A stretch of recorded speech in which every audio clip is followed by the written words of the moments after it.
La lettre de Jacques n'est pas destinée à une église particulière ni à un responsable de communauté.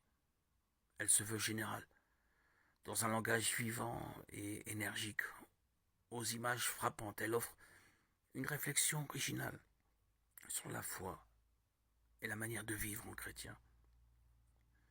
Après une brève salutation 1-1, vient le corps de la lettre 1-2-5-6. Jacques demande de prier pour recevoir la sagesse. Puis il passe en revue divers aspects de vie, la pauvreté, la richesse, les épreuves, l'écoute de la parole de Dieu. Il s'en prend aux écarts sociaux et aborde enfin le centre de son message, la relation entre la foi et les actes. Il dénonce les mots issus du langage, définit la vraie sagesse, blâme les fauteurs de troubles et ceux qui se donnent le droit de juger les autres, attaque les riches qui exploitent leurs ouvriers.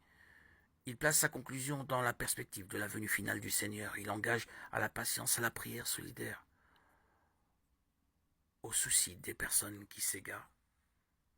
Il n'y a pas de salutation finale. Il s'agit plus d'une homélie ou une prédication avec de belles formules poétiques que d'une véritable lettre.